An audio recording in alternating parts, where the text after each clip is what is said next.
د احزاب مبارکه سوره چې د قرآن عظیم شان 33مه سوره ده په مدینه منورې کې را نازله شوې ده. 83 مبارک آیاتونه لري. تلاوت او پښتو ترجمه یې له لومړي آیت څخه اورئ. بسم الله الرحمن الرحیم. د الله په نوم چې ډیر زیات مهربان پورا رحم لرونکی دی.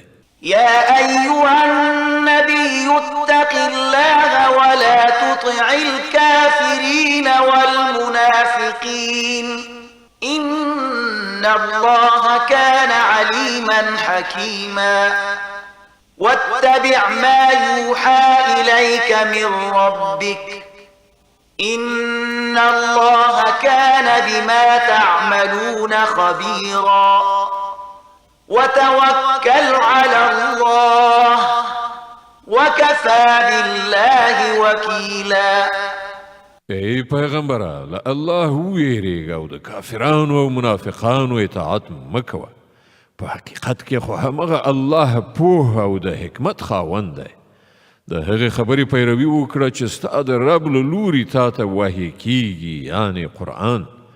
الله له هرې هغې خبرې باخبره دی چې تاسې کوئ. پر الله توکل وکړه، همغه الله د وکالت لپاره کافي دی. ما جعل الله لرجل من قلبين في جوفه وما جعل أزواجكم اللائي تظاهرون منهن أمهاتكم وما جعل أدعياءكم أبناءكم ذلكم قولكم بأفواهكم والله يقول الحق وهو يهدي السبيل. الله د چا په ګوګل کې دوه زړونه نه دي ایښي او نه هغه ستاسې هغه مېرمنې چې تاسې له هغو نه زهار کوئ، یعنې مور ورته وایي ستاسې میندې ګرځولي دي، او نه یې ستاسې په خوله بللي زامن ستاسې حقیقي زامن ګرځولي دي. دا خو هغه خبرې دي چې تاسې له خپلو خولو څخه راباسئ.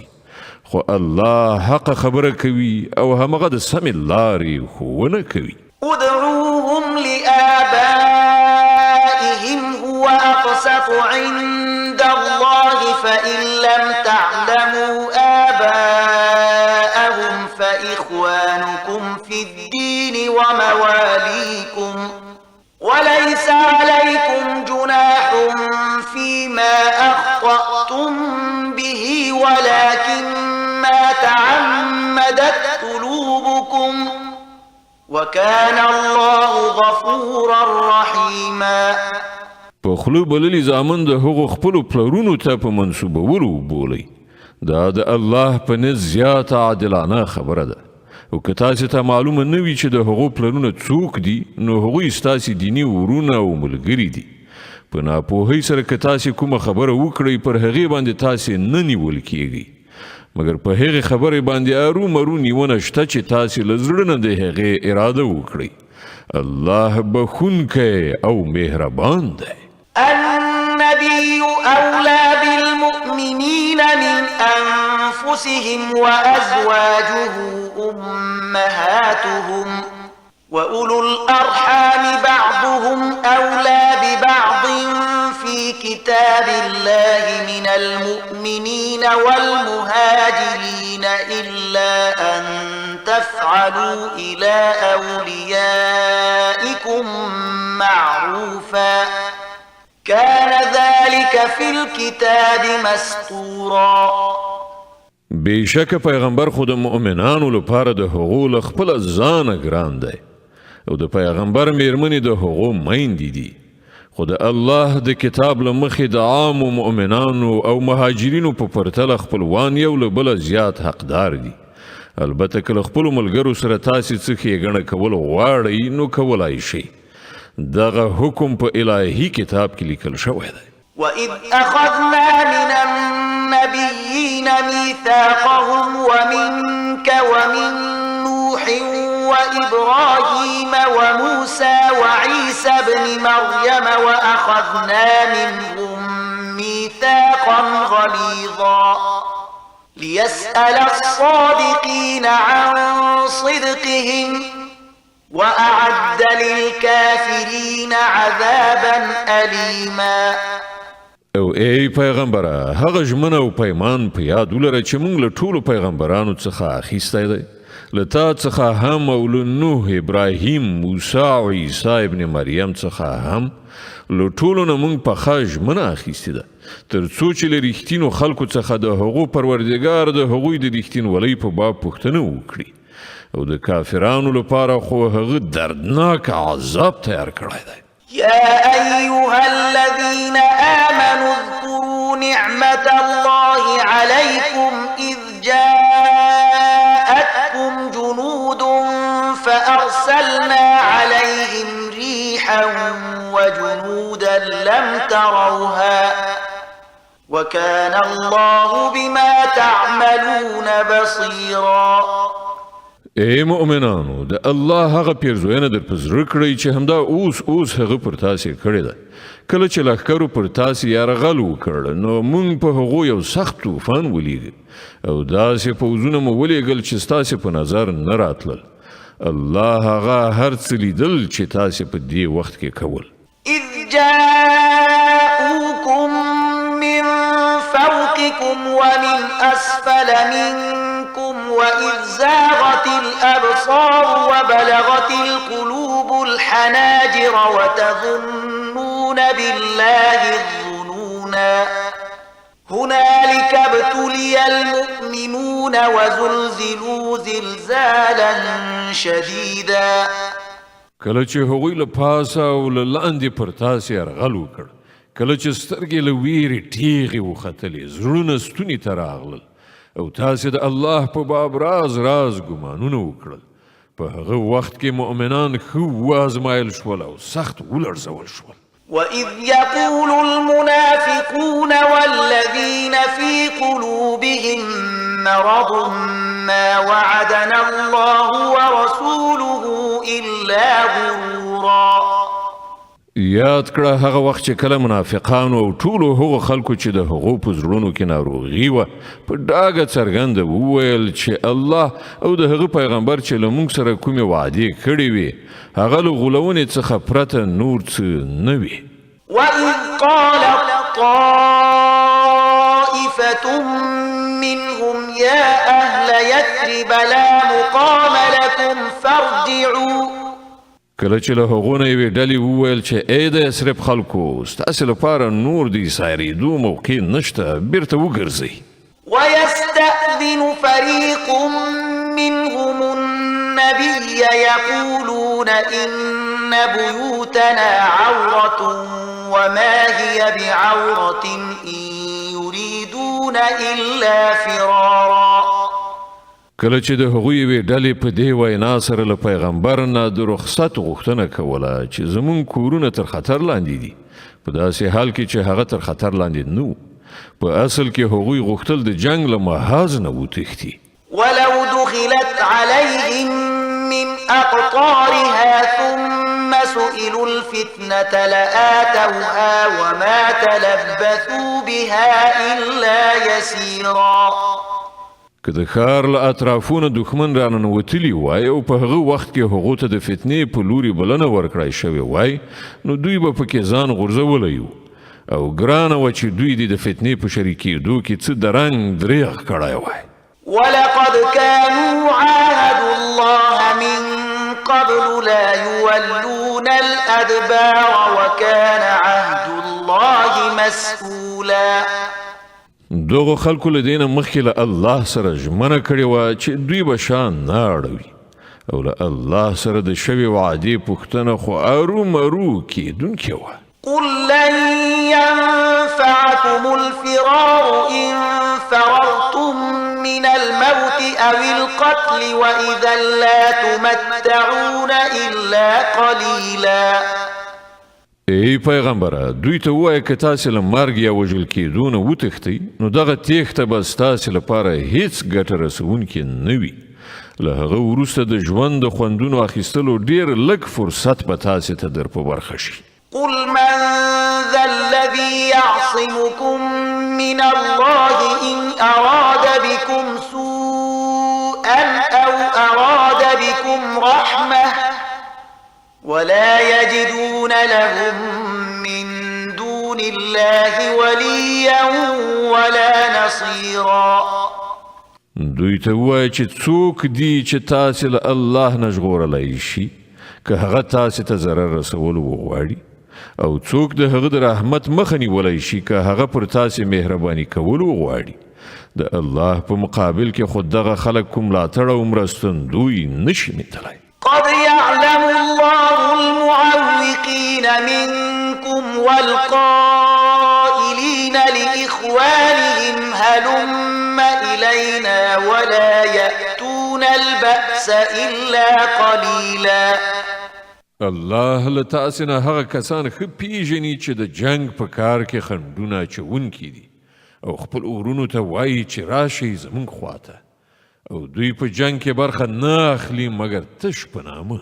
أشحة عليكم فإذا جاء الخوف رأيتهم ينظرون إليك تدور أعينهم كالذي يغشى عليه من الموت فإذا ذهب الخوف سلقوكم بألسنة حداد أشحة على الخير أولئك لم يؤمنوا فأحبط الله أعمالهم وكان ذلك على الله يسيرا. چې له تاسې سره په ملګرتیا کولو کې سخت بخیلان دي که د خطر وخت راشي نو تا ته په داسې شان د سترګو مردکي اړوي رااړوي لکه چې پر کوم چا باندې د زنکدن بې سدي خوري. او کله چې خطر تیر شي نو همدغه کسان د ګټو په حرص کې د تیرو ژبو سره ستا هرکلي ته راځي. دوی هیڅکله ایمان نه دی راوړی له همدې امله الله د دوی ټول عملونه ضایع کړل او د دې کار کول د الله لپاره ډیر اسانه دي. يحسبون الأحزاب لم يذهبوا وإن يأتي الأحزاب يودوا لو أنهم بادون في الأعراب يسألون عن أنبائكم ولو كانوا فيكم ما قاتلوا إلا قليلا. دوی انګیري چې یرغلګر لا تر اوسه پورې نه دي تللي او که هغوی بیا یرغل وکړي نو د دوی زړه غواړي چې په هغه فرصت کې دوی چیرته په بیدیا کې د کلیو د خلکو په منځ کې اوسي او له همغه ځایه ستاسې د حالاتو پوښتنې وکړي. بیا هم که دوی ستاسې په منځ کې پاتې وي نو په جګړه کې به بیخي لږ برخه واخلي. لقد كان لكم في رسول الله أسوة حسنة لمن كان يرجو الله واليوم الآخر وذكر الله كثيرا.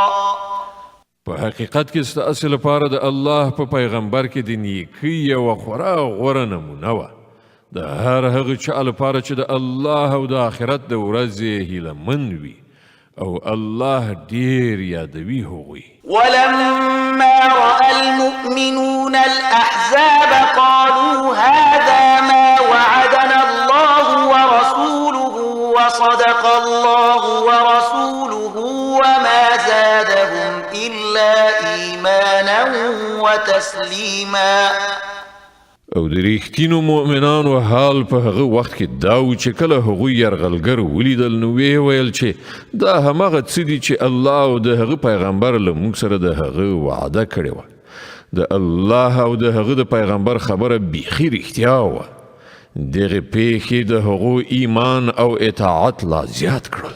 من المؤمنين رجال صدقوا ما عاهدوا الله عليه فمنهم من قضى نحبه ومنهم من ينتظر وما بدلوا تبديلا.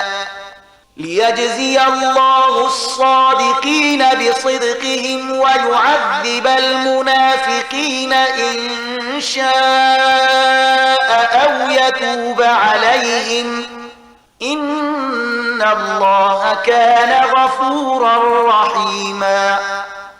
لمؤمنانو څخه داسې کسان شته چې هغوی له الله سره کړې ژمنه رښتیا کړې ده. له هغو نه چا خپل نظر پوره کړه او څوک د وخت راتلو ته انتظار باسي. هغوی په خپله کړنلاره کې هیڅ تبدیلي را نه وستله. دا هر څه د دې لپاره وشول تر څو چې الله صادقانو ته د هغو د صداقت مکافات ورکړي او منافقانو ته که یې خوښه شي سزا ورکړي او که یې خوښه شي نو د هغو توبه قبوله کړي. بېشکه الله بخونکی او مهربان دی. ورد الله الذين كفروا بغيظهم لم ينالوا خيرا وكفى الله المؤمنين القتال وكان الله قويا عزيزا. الله د کافرانو مخ واړاو، هغوی له کومې ګټې ترلاسه کولو پرته د خپلو زړونو له تاو سره همداسې بیرته ستانه شول او د مؤمنانو لخوا هماغه الله د جنګېدو لپاره کافي شو. الله ډېر زورور او برلاسی دی.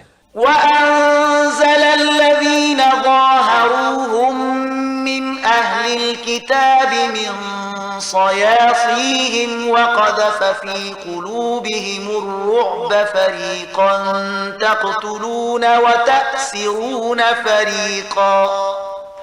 او له اهل کتابونه چې کوم کسانو د دغو یرغلګرو ملګرتیا کړې وه، الله د هغو له کلاګانو څخه هغوی راکوز کړل او د هغو په زړونو کې داسې ویره واچوله چې نن تاسې له هغو نه یوه ډله وژنئ او بله ډله بندي کوئ. وأورثكم أرضهم وديارهم وأموالهم وأرضا لم تطئوها وكان الله على كل شيء قديرا. تاسې د هغو د ځمکې او د هغو د کورونو او د هغو د مالونو وارثانو ګرځولئ او هغه سیمه یې تاسې ته درکړه چې تاسې هغه هیڅکله تر پښو لاندې نه وکړي. الله په هر څه باندې قادر دی.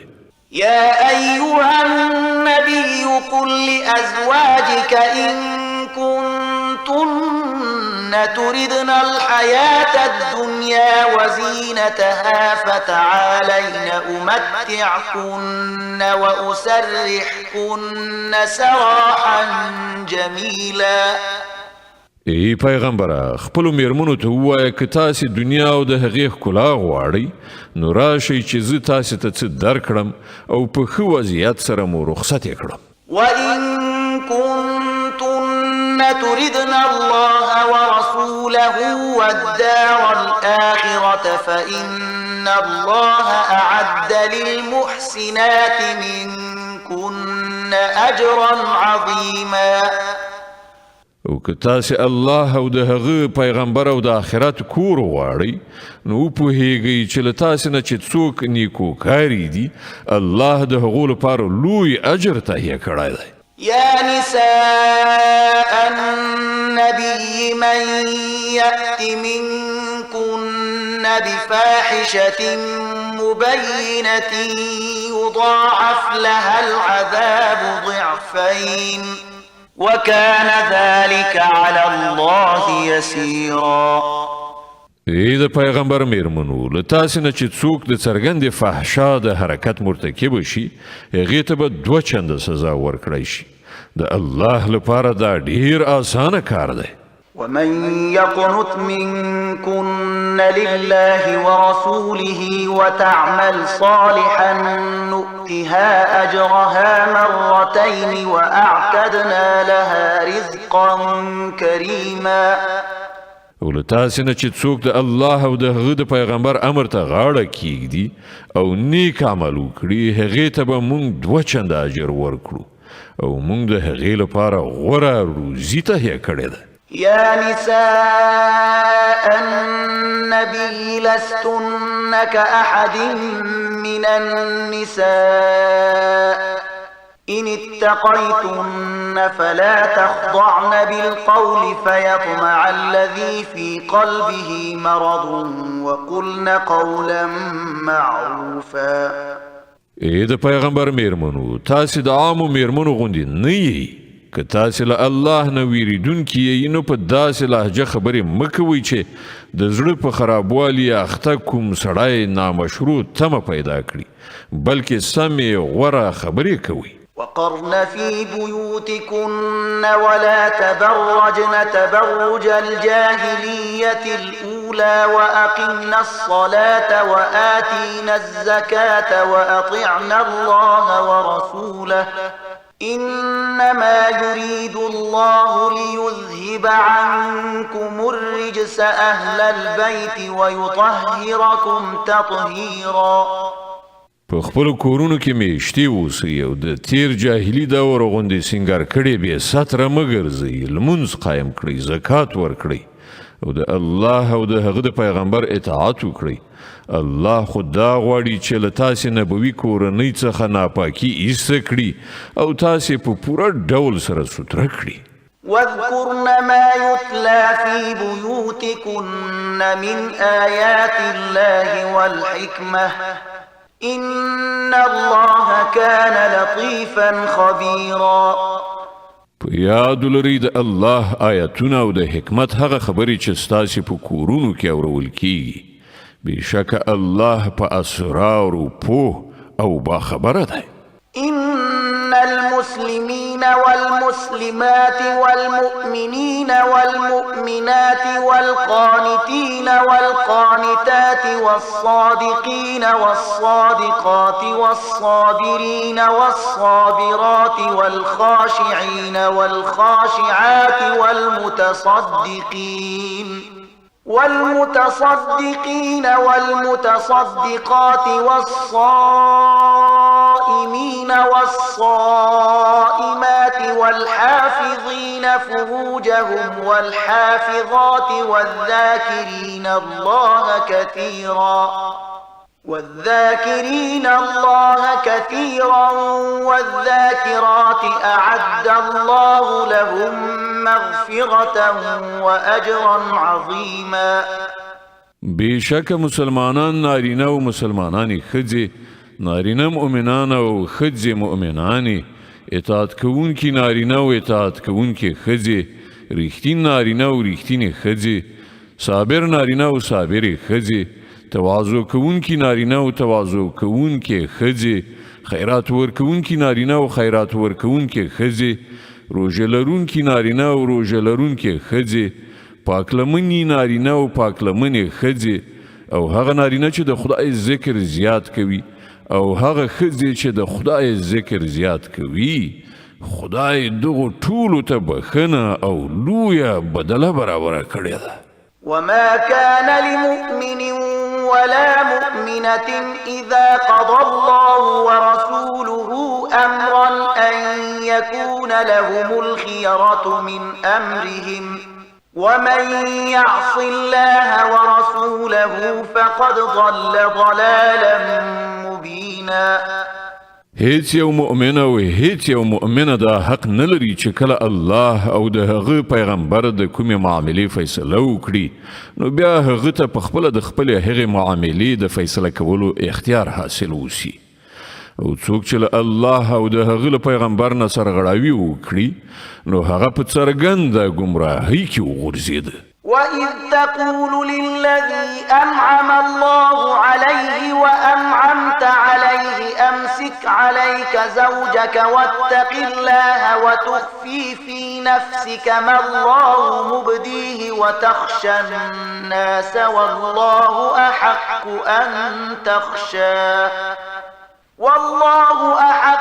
أن تخشاه فلما قضى زيد منها وطرا زوجناكها لكي لا يكون على المؤمنين حرج في أزواج أدعيائهم إذا قضوا منهن وطرا وكان أمر الله مفعولا.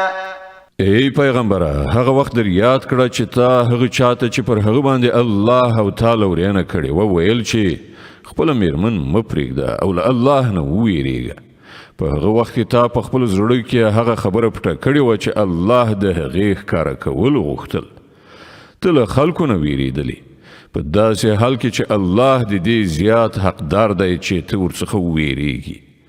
بیا کله چې زید له هغې نه خپل حاجت پوره کړ نو موږ هغه طلاق شوې میرمن تا ته په نکاح کړه تر څو چې پر مؤمنانو د خپلو په خوله بللیو زامنو د میرمنو په باب څه ستونزه پاتې نشي کله چې هغوی ترې خپل حاجت پوره کړی وي او د الله حکم خو باید عملی شوی وای. ما كان على النبي من حرج فيما فرض الله له سنة الله في الذين خلوا من قبل وكان أمر الله قدرا مقدورا الذين يبلغون رسالات الله ويخشونه ولا يخشون أحدا إلا الله وكفى بالله حسيبا. پر پیغمبر باندې په داسې یو کار کې څه بندیز نشته چې الله د هغه لپاره ټاکلی وي. د الله همدغه کړنلاره د ټولو هغو پیغمبرانو په باب راغلې ده چې پخوا تیر شوي دي او د الله حکم یوه غوڅه سرته رسول شوې پریکړه وي. دا د الله کړنلاره ده د هغو خلکو لپاره چې د الله پیغامونه رسوي او له همغه څخه ویریږي او له یو خدایه پرته له بل هیچا نه نه ویریږي او د محاسبې لپاره هم دا الله کافي ده. ما كان محمد أبا أحد من رجالكم ولكن رسول الله وخاتم النبيين وكان الله بكل شيء عليما. ای خلکو، محمد ستاسې له نارینهو څخه د هیچا پلار نه دی مګر هغه د الله پیغمبر او خاتم النبیین دی او الله د هر شي علم لرونکی دی. يا أيها الذين آمنوا اذكروا الله ذكرا كثيرا. ای مؤمنانو، الله ډیر ډیر یادوي. وسبحوه بكرة وأصيلا. او سهار او ماښام د هغه تسبیح کوونکي اوسئ.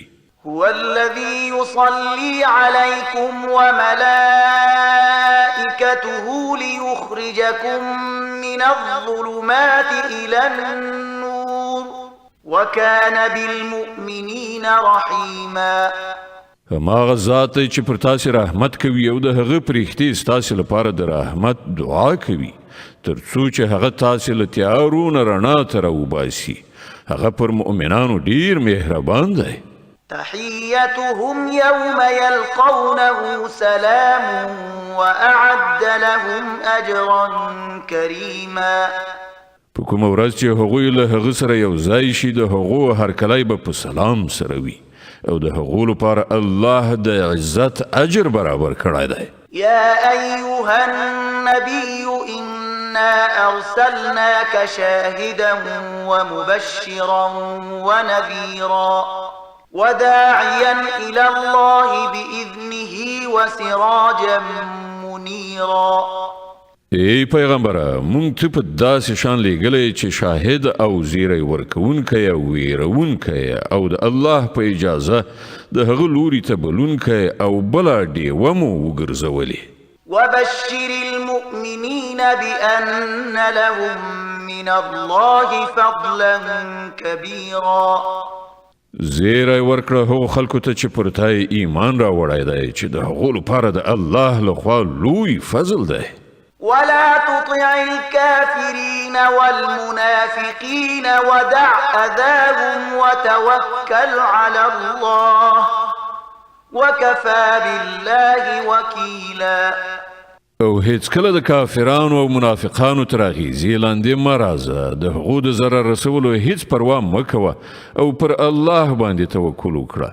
هماغه الله د دې لپاره کافي دی چې انسان خپل چارې هغه ته وسپاري. يا أيها الذين آمنوا إذا نكحتم المؤمنات ثم طلقتموهن من قبل أن تمسوهن فما لكم عليهن من عدة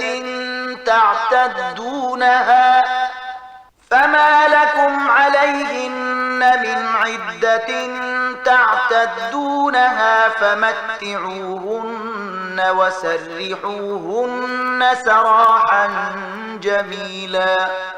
ای مؤمنانو، کله چې تاسې له مؤمنو ښځو سره نکاح وکړئ او بیا هغو ته له لاس وروړلو مخکې طلاق ورکړئ نو ستاسې لخوا پر هغوی څه عدت لازم نه دی چې د هغه د پوره کولو تاسې غوښتنه وکړای شئ. له دې کبله هغو ته څه مال ورکړئ او په ښه توګه یې رخصت کړئ.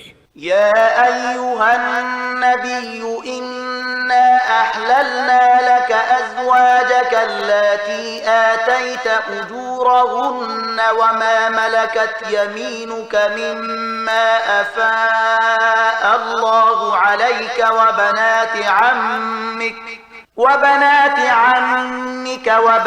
عماتك وبنات خالك وبنات خالاتك اللاتي هاجرن معك وامرأة مؤمنة إن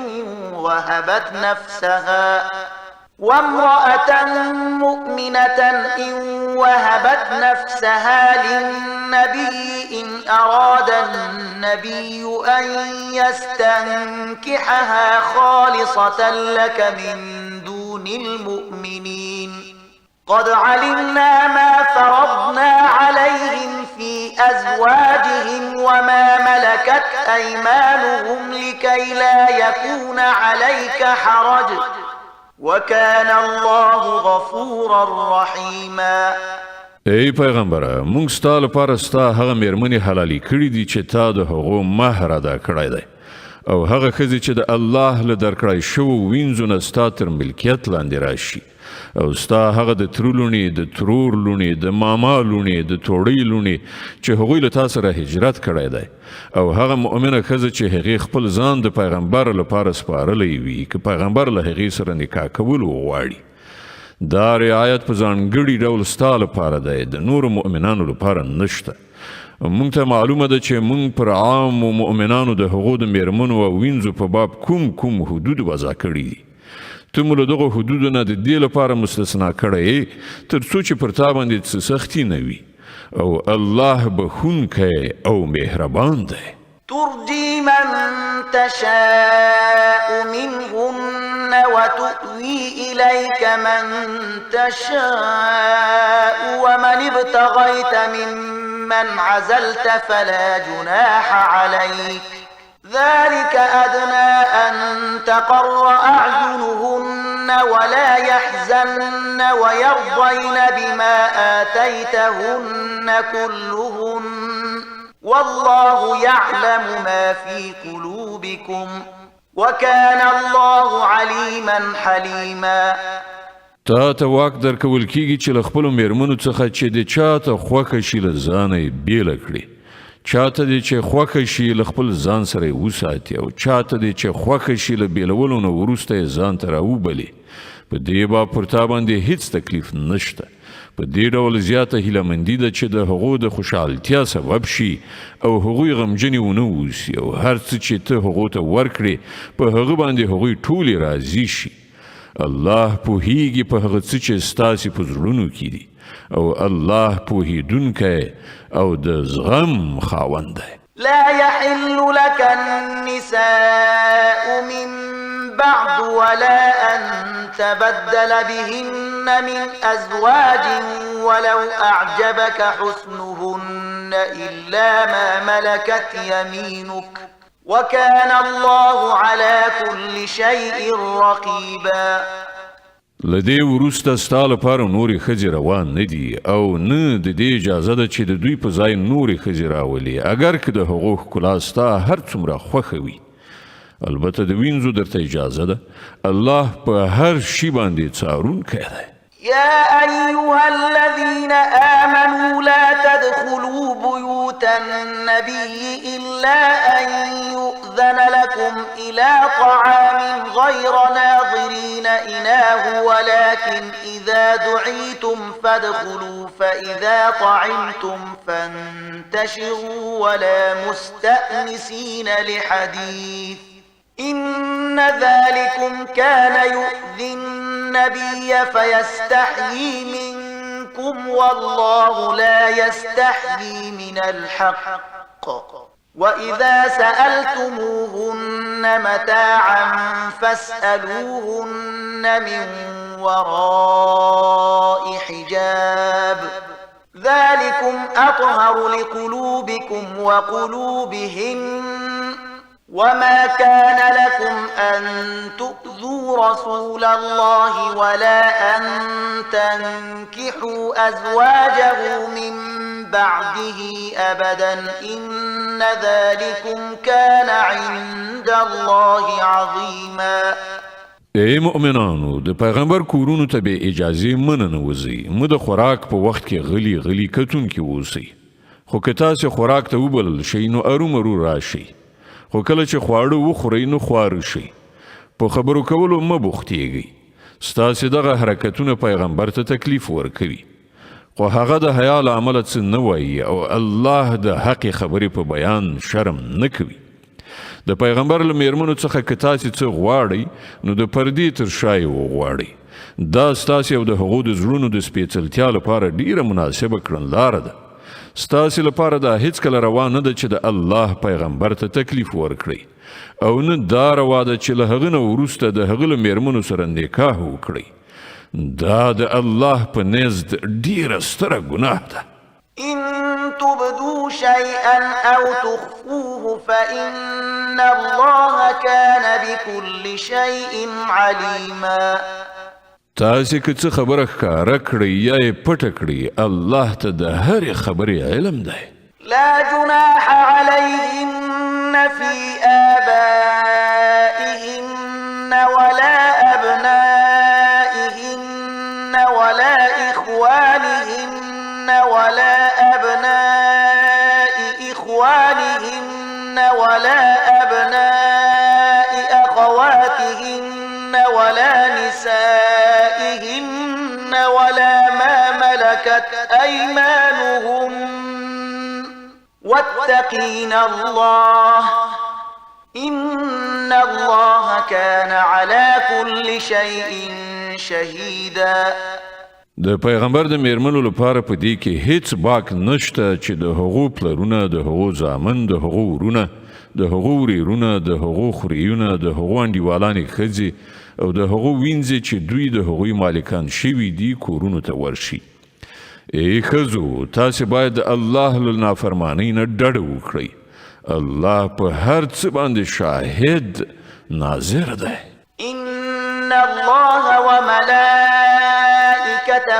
يصلون على النبي يا أيها الذين آمنوا صلوا عليه وسلموا تسليما. الله او د هغه پرښتې پر پیغمبر باندې درود وایي. ای مؤمنانو تاسې هم پر هغه درود او سلام وایي. إن الذين يؤذون الله ورسوله لعنهم الله في الدنيا والآخرة وأعد لهم عذابا مهينا. کوم خلق چې الله او د هغه پیغمبر ته اذیت رسوي پر هغو باندې په دنیا او آخرت کې الله لعنت کړی دی او د هغو لپاره یې رسوا کوونکی عذاب تیار کړی دی.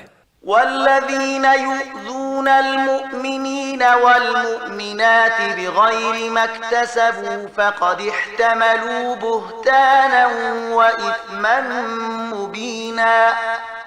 او کوم کسان چې مؤمنو نارینه او ښځو ته بې ګناه اذیت رسوي هغوی د یو غټ بهتان او ښکاره ګناه پیټه یې پر خپلو اوږو اخیستی دی. صدق الله العظيم. الله ستر رښتیا ویونکی دی.